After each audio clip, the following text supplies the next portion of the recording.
막 봄이 시작되었던 3월에 개강했던 봄 신앙 강좌가 어느덧 8주라는 시간이 흘러서 종강할 때가 이르렀습니다. 벌써 어제 중보기도학교는 종강을 했고요. 나머지 3개 강좌는 내일 종강을 하게 됩니다. 제가 담당하고 있는 구약의 파노라마도 이제 내일 종강을 하게 되는데요.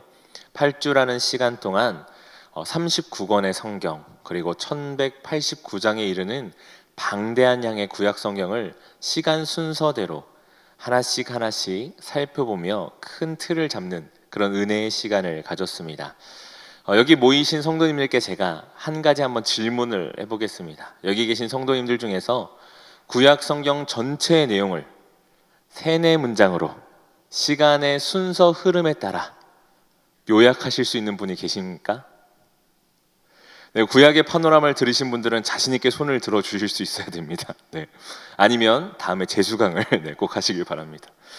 네, 하나님께서 세상을 창조하시고 아담과 하와를 하나님을 대신해서 이 땅을 다스릴 존재로 만드셨지만 그들이 타락함으로 에덴 동산에서 쫓겨나게 됐습니다. 하지만 그들로 끝난 것이 아니라 계속해서 인간은 죄를 지었고 하나님께서 노아의 홍수를 통해서 또 바벨탑을 무너뜨리심으로 그들의 죄를 가르치시고 회복시키려고 하셨지만 되지 않았고, 그런 죄악이 가득한 인간을 위해 하나님께서는 4000년 전에 아브라함을 택하셔서 그로 큰 민족을 이루게 하셨습니다. 그 이스라엘 민족이 가나안 땅에 들어가 나라를 세우게 됐고, 하나님께서는 그들을 통해서 하나님의 나라를 세우기 원하셨지만 그들은 여전히 죄에서 떠나지 못했고 결국에는 북이스라엘과 남유다로 분열되었습니다.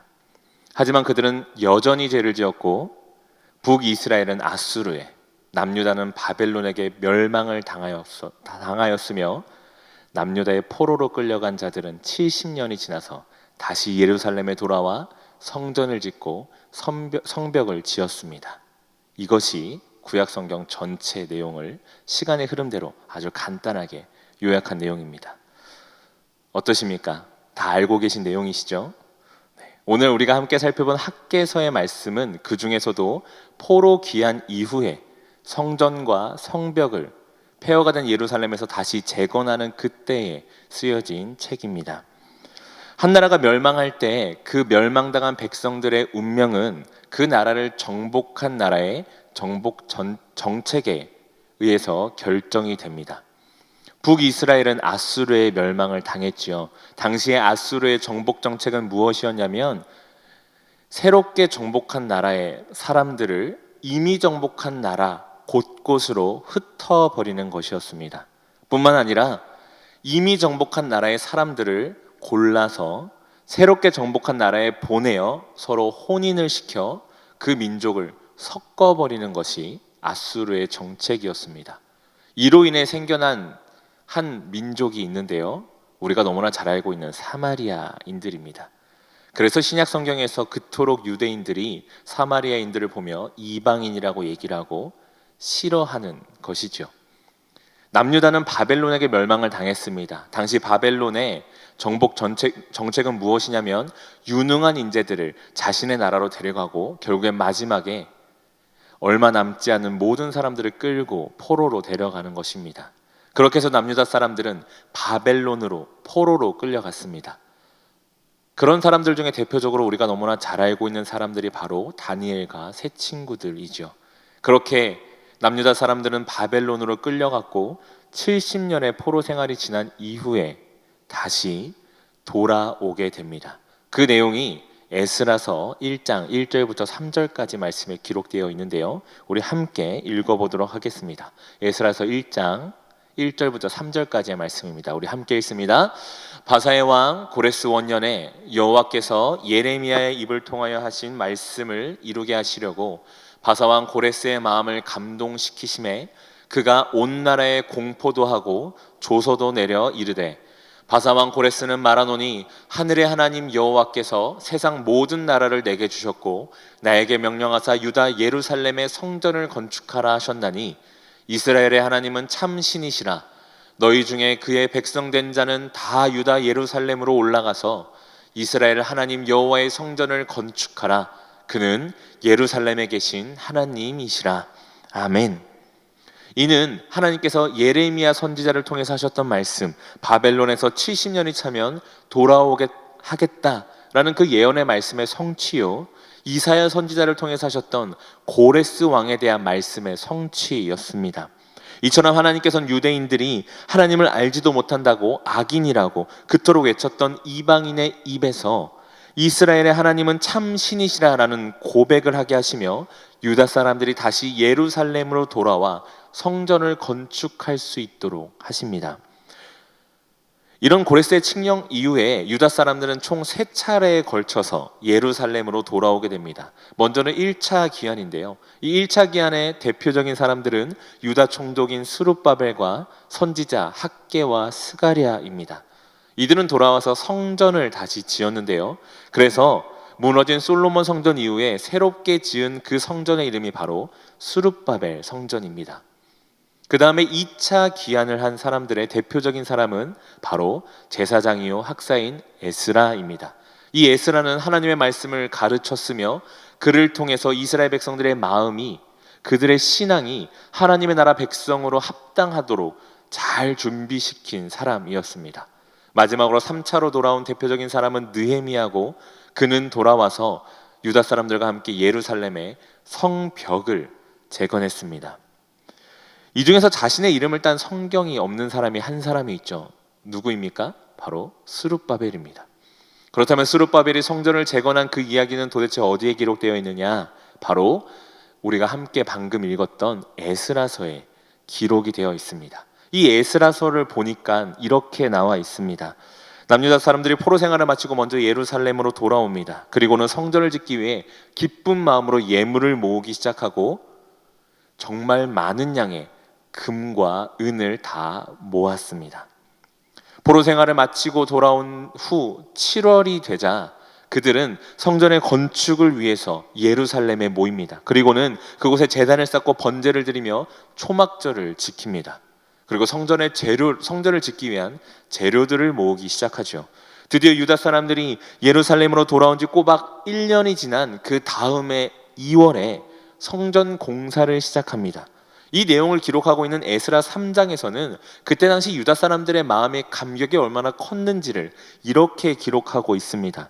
성전의 기초를 놓을 때 제사장들은 예복을 입고 나팔을 들고 아삽 자손 레위 사람들은 제금을 들고 서서 다윗의 규례대로 여호와를 찬송했고, 제사장들과 레위 사람들과 솔로몬 성전의 영광을 받던 나이 많은 소수의 족장들은 대성통곡을 했습니다. 뿐만 아니라 그 외에 수많은 유다 사람들은 기쁨의 소리를 외쳤고 그 소리가 얼마나 컸는지 멀리서도 들릴 정도였습니다. 그만큼 유다 사람들은 성전의 기초가 놓였을 때 너무나 기뻐했고 즐거워했습니다. 하지만 그것도 잠시, 남유다 사람들이 하나님의 성전을 재건한다는 소리가 들리자 주변에 있던 다른 민족들이 남유다 사람들을 방해하기 시작합니다. 유다의 대적들이 찾아와 성전 공사를 방해하기 시작하는 것이죠. 처음에는 그들이 와서 방해했는데 시간이 점점 흐르자 그들은 페르시아의 관리들에게 뇌물을 줘서 이 성전이 건축되지 못하게 합니다. 그리고 고레스 왕 다음에 새로운 왕이 바사의 왕이 되자 그 왕에게 조서를 쓰는데, 유다 사람들이 예루살렘의 성전을 재건하면 바사에 세금을 내지 않을 것이다 라는 거짓 글을 올려서 성전을 재건할 수 없도록, 건축할 수 없도록 만듭니다. 그리고 그런 고발과 방해 끝에 성전 건축은 멈춰지게 됩니다. 그렇게 성전 건축이 멈추고 꽤 오랜 시간이 흘러 우리가 함께 읽은 오늘 학개서의 말씀의 때가 되었습니다. 학개서 1장 1절과 2절 말씀인데요, 우리 함께 읽어보도록 하겠습니다. 시작. 다리오 왕 제2년 여섯째 달 곧 그 달 초하루에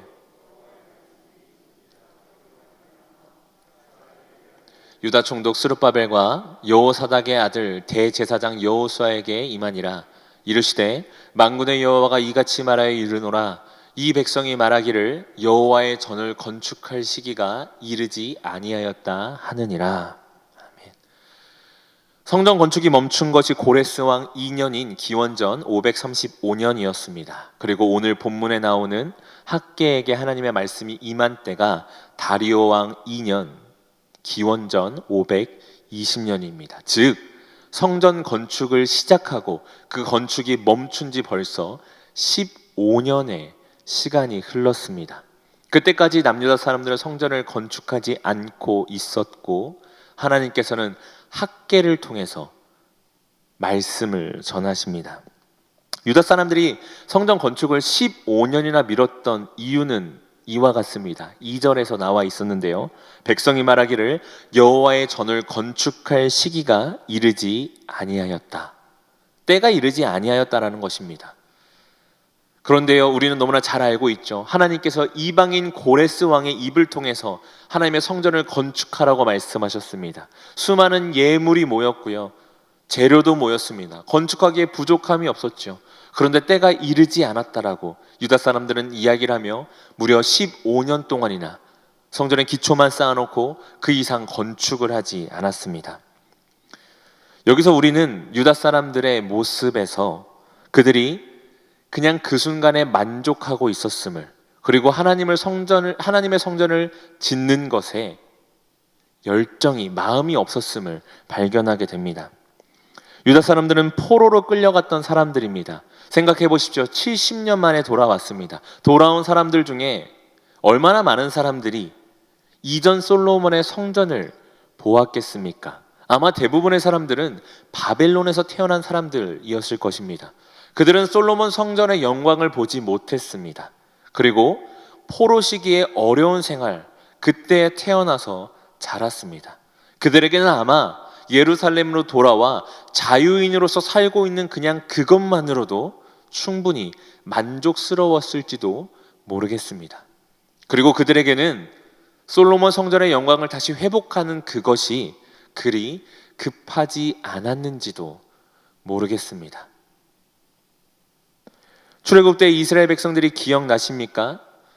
하나님께서 모세를 통해서 그 이스라엘 백성들에게 열재앙, 홍해를 가르시고 만나와 메추라기를 주시고 반석에서 물을 나게 하셨음에도 불구하고 그 이스라엘 백성들이 외쳤던 것이 무엇입니까? 애굽에서 죽는 것이 더 나았겠다. 애굽에서의 삶이 더 좋았다. 노예에서의 삶이 더 좋았다라는 것입니다. 왜 그들이 그렇게 말했습니까? 노예 생활에 익숙해졌기 때문입니다. 400년 가까이의 그 노예 생활을 통해 하나님의 백성으로서의 삶보다는 노예 생활에 익숙해졌기 때문에 그들이 그렇게 말했습니다. 마찬가지입니다. 예루살렘으로 돌아온 유다 백성들도 그러했습니다.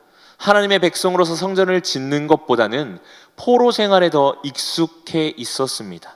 그래서 그냥 지금 나의 집이 있는 것, 그리고 그곳에서 큰 문제 없이 그냥 그렇게 살아가는 것, 그것으로 충분히 만족했습니다. 그래서 하나님께서는 4절에서 이 성전이 황폐하였거늘 너희가 이때에 판벽한 집에서 거주하는 것이 옳으냐라고 말씀하십니다.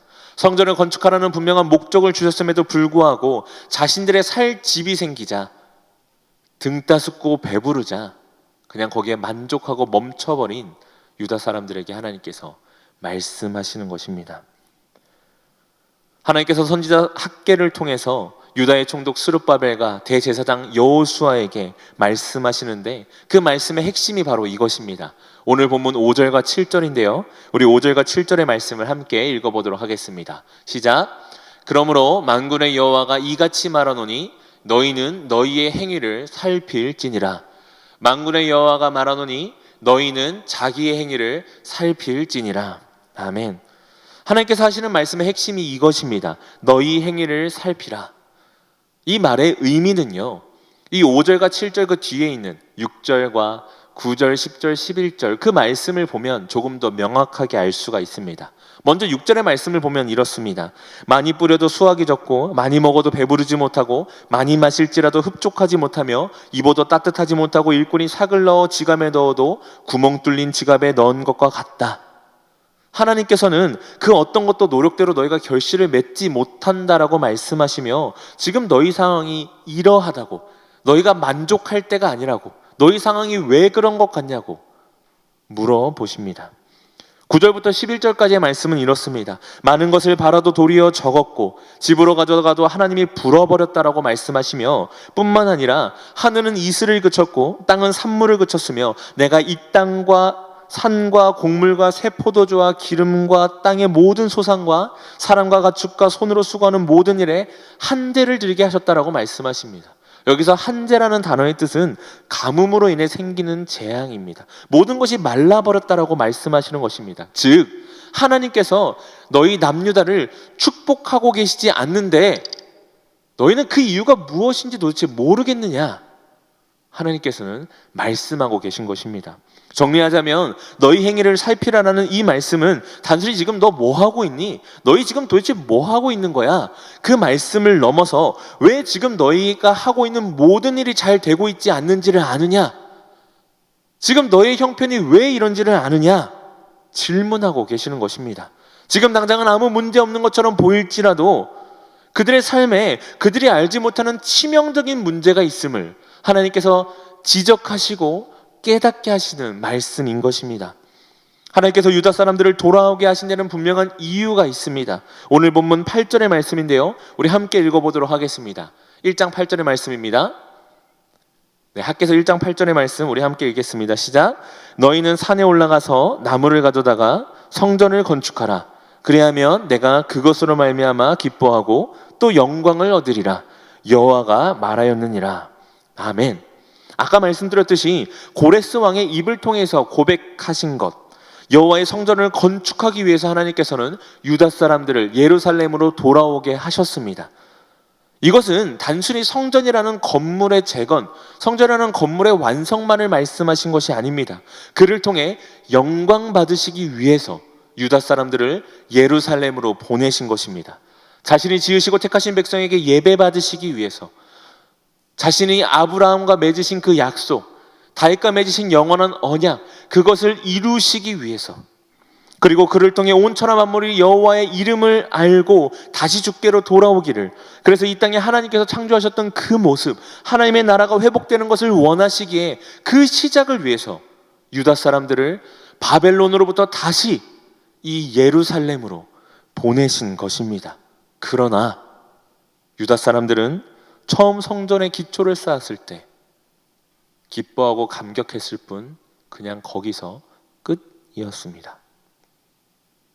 방해가 시작되자 그들은 멈췄고 그냥 그저 그들의 삶에 아무 문제가 없는 것처럼 보이자 거기서 안주하고 만족했습니다. 성도님들, 혹시 불가피한 상황 때문에 교회에 못 가보신 경험이 있으십니까? 저는 대학교 2학년 때 예수님을 이제 구주로 고백하고 깊이 만났는데요, 그 전에는 불가피한 상황이 만들어지기를 간절히 바랬습니다. 이 교회를 안 가면 좋겠다 그렇게 생각하고 어머니께서 가라 그러면 맨날 도망치고 그랬던 게 바로 저의 모습이었죠. 그러다가 예수님을 구주로 만나고 나서는 정말 예배가 너무나 소중해서 한 번도 예배를 빠지지 않으려고 최대한 노력을 하고 다 나갔습니다. 근데 이렇게 되돌아서 생각해 보니까 불가피하게 몇 번 빠진 적이 있더라고요. 근데 그 모든 것이 바로 군대 때 일어났던 일이었습니다. 먼저는 훈련소 때였는데요, 군대에 딱 입대를 하니까 제가 공군이었는데 첫 주는 종교 참석이 불가능하다라는 겁니다. 그 소식을 들었을 때 얼마나 마음이 아팠는지 모릅니다. 제가 대학교 2학년 여름에 하나님을 깊이 만났거든요. 그러고 나서 그해 11월에 군대에 갔습니다. 불과 한 3, 4개월 정도 지나고 나서 군대를 간 것이니까 그 마음에 얼마나 열정이 가득했겠습니까? 손을 꼽아 그 다음 주 주일이 오기를 기다렸습니다.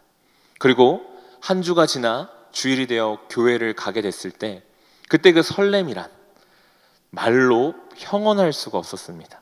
교회 앞에서 다 기다리고 있다가 교회 문이 열리고 훈련병들이 쫙 들어가는데 교회 앞에 말씀이 딱 붙어 있는 겁니다. 여호수아서 1장 9절의 말씀. 강하고 담대하라. 두려워하지 말며 놀라지 말라. 내가 어디로 가든지 내 하나님 여호와가 너와 함께 하느니라 하시니라. 그 말씀을 보는데 얼마나 눈물이 나던지요. 하나님, 제가 지난주에 예배 못 드렸을 그때에도 주님께서 저와 함께 하셨죠. 엄청 울었습니다. 이렇게 한바탕 울고 좀 마음을 진정했을 때 그때 찬양 인도자가 하는 그 말, 우리 훈련소에 들어와서 처음 교회 오신 우리 훈련병들이 있는데 우리 그분들을 위해서 손을 뻗고 축복하겠습니다. 당신은 사랑받기 위해 태어난 사람을 부르는데 또 어찌나 눈물이 나던지요. 그 기억이 있습니다. 그러면서 이제 자대 가면은 교회를 빠질 일은 없겠지. 자대 가서는 내가 꼭 교회에 필사적으로 가리라. 그리고 자대에 왔는데 웬걸요. 자대에 딱 오니까 교회를 못 간다는 겁니다. 이유인즉슨 저는 이제 전투기를 정비하는 특수병과였는데요. 그러다 보니까 이제 활주로 안에 30명 정도만 이렇게 있었습니다. 저희 부대로 들어오기 위해서는 헌병대를 지나와야 됐고요. 저희는 비밀 2급 취급자였기 때문에 아무나 들어올 수 없는 그런 부대였습니다. 그러다 보니까 부대를 돌아서 교회로 데려다주는 그 버스가 저희 부대로 들어올 수가 없다는 겁니다. 그러면 또 다른 방법, 저희 부대 안에 있는 운전병에게 부탁해서 교회로 가야 되는데 활주로를 건너 그 교회까지 가려면 저희 부대에서 교회까지 차로 30분이 걸렸습니다. 그리고 제가 누굽니까? 갓 자대 배치받은 이등병 아니겠습니까? 고참들에게 30분 동안 주일에 일어나서 30분 동안 운전해서 저를 데려다 주시고 제가 예배가 다 끝날 때까지 1시간 동안 기다려 주셨다가 또 30분 동안 운전해서 저를 자대에 잘 모셔 주십시오라고 누가 부탁을 할 수 있겠습니까? 아무도 안 된다는 겁니다. 그리고 그 부대에 단 한 명도 그래서 교회를 가는 사람이 없다는 겁니다. 고민했습니다. 어떻게 하면 갈 수 있을까? 한 주, 두 주 못 가다가 안 되겠다 싶어서 직업군인 분들을 막 찾아서 하소연을 했습니다. 교회 너무 가고 싶습니다. 알고 보니까 또 저희 직업군인 중에서 그 교회 안수 집사님이 계시더라고요. 그래서 제발 가고 싶습니다. 제발 가고 싶습니다. 그래서 우여곡절 끝에 제가 걸어서 10분 정도 걸어 나가면 부대 버스가 쭉 도는 그 통로가 있으니 거기에 가서 손을 흔들어 버스를 세워서 타고 갈 수 있게 해주셨습니다. 그래서 그렇게 교회를 나가기 시작했는데요. 제가 처음 교회를 나가기 시작하니까 그동안 교회를 못 나갔던 사람들이 한 명 한 명 해서 저와 함께 4-5명 정도가 교회를 다니기 시작했습니다. 그러더니 운전병 중에 한 명이 교회를 다니는 사람이 있어서 그 운전병 고참이 야, 그러면 내가 운전해 줄게. 가자. 그렇게 해서 저희 부대에 교회를 다니는 사람들이 생기기 시작했고 저 다음에 오는 후임들 중에서는 교회 다니는 사람 누구야? 손 들면 주일에 송진호 따라가. 그래서 다 같이 교회를 다니기 시작했습니다. 이 나중에 알게 됐는데요. 고참들도 원래는 교회를 다녔는데 이 부대에 오니까 상황이 교회를 갈 수가 없는 상황이었다고 합니다. 그래서 처음에는 한 주, 2주 지나다가 내가 좀 짬이 차면 그때 교회 가야지라고 생각을 했는데 한 주, 2주 그렇게 빠진 것이 점점 익숙해지고 그냥 이 생활에 내가 만족하게 되니까 교회 나갈 생각이 싹 사라지더라는 것입니다. 그 이야기를 들으면서 제가 깨달은 것이 하나 있습니다. 작은 방해든 큰 방해이든 그 방해를 넘어서지 못하고 그냥 그 자리에 멈춰버리면 그 경험이 계속해서 우리 안에 쌓여서 결국은 우리가 그 자리에 만족하게 하고 안주하게 한다는 사실을 깨닫게 되었습니다. 포기하게 만들어버린다는 사실을 깨닫게 되었죠. 이처럼 사람은 익숙하고 편해지면 다시는 노력하지 않습니다. 그냥 그 순간에 순응하고 삽니다. 왜냐하면 그것을 극복하기 위해서는 큰 결심이 필요하고 많은 에너지가 필요하기 때문입니다. 유다 사람들도 마찬가지였습니다. 처음에는 대적들의 방해에 나름 저항도 했을 것입니다. 작은 방해는 이겨내기도 했을 것이고 나름의 대비책을 세워서 성전을 계속해서 지으려고 노력했을 것입니다. 하지만 뇌물을 먹은 관리들의 방해가 계속되고 왕의 조서가 내려오자 유다 사람들은 포기했습니다. 점점 그 상황에 익숙해졌고 그냥 그렇게 성전은 잊어버리며 15년의 세월을 그렇게 살아왔던 것입니다. 이런 유다 사람들의 모습에서 혹시 우리의 모습이 보이지는 않으십니까? 정말 필요할 때는 간절히 기도합니다. 그리고 그 기도가 응답되는 것 같은 순간에는 세상을 다 얻은 것처럼 기뻐합니다.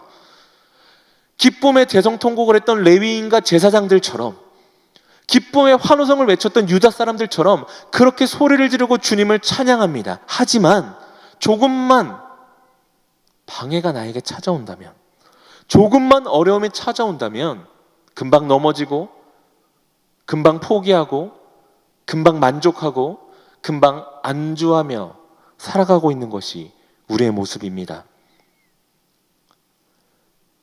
우리의 삶에 수많은 방해들이 찾아오고 우리를 멈추게 합니다. 이토록 간절했던 소원, 성전을 다시 짓겠다는 그들을 그렇게 기쁘게 했던 그것도 멈추게 하는 것이 회방이요? 공격인데, 그것들 우리를 가만히 두지 않고 계속해서 공격해온다면 우리가 어찌 멈추지 않고 우리가 어찌 그것을 이겨낼 수 있겠다고 장담하겠습니까? 그런 공격과 회방들은 결국 우리를 멈추게 하고 우리를 익숙하게 만들며 우리를 포기하게 만듭니다. 그리고 그렇게 익숙해지고 그냥 그렇게 살아가다 보면 우리는 하나님의 은혜를 잊고 하나님께서 우리에게 말씀하시고 부탁하신 것을, 우리에게 맡기신 사명을 잊고 살아가게 됩니다. 하나님이 이때 당시에 유다 사람들에게 원하셨던 것은, 그리고 지금 우리에게 원하시는 것은 성전의 회복입니다. 그리고 우리를 방해하는 세력이 노리는 것도 분명합니다. 바로 성전이 회복되지 않도록 하는 것입니다. 이 성전의 회복은 단순히 건물의 회복, 교회의 회복에서 머무르지 않습니다. 바울은 고린도전서에서 우리에게 이렇게 도전하는데요. 고린도전서 3장 16절 17절의 말씀입니다. 우리 함께 읽어보도록 하겠습니다. 시작. 너희는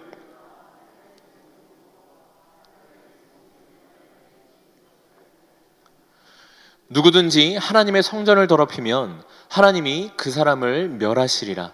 하나님의 성전은 거룩하니 너희도 그러하니라. 아멘. 바울은 우리가 성전이라고 말합니다. 그리고 그 사실을 잊지 않고 성전인 우리를 거룩하게 지켜야 된다고 말합니다. 그리고 하나님께서는 이런 성전된 우리가 온전히 회복되기를 원하십니다. 지금 우리가 살고 있는 그냥 이 순간이 괜찮은 것 같아 보인다고 해서, 지금 나의 신앙생활이 다른 사람과 비교했을 때 그냥 그럭저럭 괜찮아 보인다고 해서 거기서 멈춰서는 안 되고 만족해서는 안 됩니다. 세상의 유혹과 방해에 멈추고 거기에 머물러 있는 우리에게, 그냥 우리의 지금 이 모습에 안주하며 만족하고 있는 우리에게 하나님께서는 이렇게 말씀하십니다. 너희 행위를 살피라. 우리는 평생에 하나님께서 우리에게 말씀하신 거룩을 위해서, 하나님의 나라의 영광을 위해서 끝까지 달려가야 합니다. 바울이 디모데에게 했던 권면, 오직 너 하나님의 사람아, 이것들을 피하고 의와 경건과 믿음과 사랑과 인내와 온유를 따르며 믿음의 선한 싸움을 싸우라. 이 권면을 우리도 마음에 새기고 모든 악한 유혹을 피하며 방해 공격과 끝까지 싸워 믿음의 선한 싸움을 싸워야 합니다. 그래서 마지막 때에 나는 선한 싸움을 싸우고 나의 달려갈 길을 마치고 믿음을 지켰다 라는 그 믿음의 간증을 아주 자신 있게, 그리고 우리의 믿음의 후배들에게, 후손들에게 할 수 있어야 합니다. 사랑하는 성도님들, 기억하십시오. 성전인 우리가 회복되어야 합니다. 그리고 평생에 그런 우리의 성전이 회복될 때까지 우리는 끝까지 싸워야 합니다. 성전인 우리가 회복되며 바로 세워지기를 간절히 사모해야 하고, 그를 위해서 끊임없이 달려가야 합니다. 눈에 보이는 기준을 어느 정도 충족했다고 해서 만족하고 멈추어서도 안 되고, 크고 작은 방해가 있다고 해서 포기하셔도 안 됩니다. 거룩함을 회복하기를 힘쓰셔야 되고 성령 충만을 사모하셔야 합니다. 우리 안에 성령의 열매가 맺히기를 간절히 구하시며, 그 맺혀진 성령의 열매를 통해 다른 이들에게 그리스도의 은혜와 향기를 마음껏 전할 수 있는, 하나님께서 나를 축복의 통로요 은혜로 통로로 사용하셔서 이 땅 가운데 하나님의 나라를 선포하며 세워가실 수 있도록 그렇게 우리가 준비되며 세워지고 회복되어야 합니다. 그리고 우리 교회도 마찬가지입니다. 하나님께서 큰 은혜로 우리 영동중학교를 회복시켜 주셨습니다. 그리고 새로운 담임 목사님을 우리 가운데 보내주셨고 앞으로 달려갈 50년을 꿈꾸게 하셨습니다. 여기서 멈춰서는 안 됩니다. 교회가 어느 정도 모양새를 갖췄다고 이제 잘 자리 잡아갈 것이라고 안심하시거나 안주하셔서는 안 됩니다. 많은 방해도 있을 것이고, 또 우리 안에 있는 아픈 기억들이 다시 떠오르게 되는 일들도 찾아올 수도 있습니다. 과거 어려웠던 시간에 받았던 상처가 다시 올라올 수도 있으며, 그때 굳어지고 다쳤던 마음이 불쑥불쑥 올라와 우리를 괴롭힐 수도 있습니다. 그렇기에 우리는 우리의 행위를 살피고 성전인 우리의 회복을 위해서 쉬지 않고 힘써야 합니다. 안주하고 있지는 않은지, 다른 것에 눈과 귀와 마음이 팔려 있지는 않은지, 예전의 기쁨과 감격은 다 사라지고 습관으로서의 예배와 봉사, 헌신만 남아있는 것은 아닌지 우리의 행위를 살펴보고 돌아보아야 합니다. 그리고 회복에 집중해야 합니다. 예전에 좋았을 때와 같이 돌아가기 위해서 여러 가지 많은 것들이 눈에 들어오고 이것도 해야 하고 저것도 해야 될 것 같을지 몰라도 모든 일을 제쳐두고 우리가 가장 먼저 해야 될 것은 바로 성전인 우리의 회복입니다. 이 시간에 이렇게 도전하고 싶습니다. 성전인 우리의 회복을, 성도님들의 그 회복을 방해하는 것이 무엇입니까? 영적 나태함입니까? 아니면 주변의 방해입니까? 바라기는 과감히 뛰어넘으시기를 바랍니다. 예배를 회복하시고 말씀을 회복하시고 은혜를 회복하시고 사랑을 회복하시기를 바랍니다. 회복을 위해서 영적 나태함을 과감히 떨쳐내시고 다른 것들을 과감히 포기하시며 때로는 찾아올 어려움이나 손해가 있을지라도 하나님 앞에 마음을 결단하시고 끝까지 달려나가시기를 바랍니다. 바라기는 이 시간 하나님 앞에 자기의 행위를 돌아보고 회복을 간절히 소원하며 결단하신 사랑하는 우리 영동중학교의 모든 성도님들의 삶에 하나님께서 이전에는 보지 못했고 경험하지 못했던 놀라운 은혜를 부어주시고 찬란한 영광을 보게 하시며 뜨거운 영적 부흥과 양적 부흥을 허락해 주시기를, 또한 더 나아가 우리 영동중앙교회 가운데 하나님이 참으로 기뻐하시며 모든 이들에게 좋은 본보기가 되는 그런 교회로 세워주시는 놀라운 은혜가 있기를 주님의 이름으로 간절히 축원합니다. 이 시간 다 같이 기도하시겠습니다.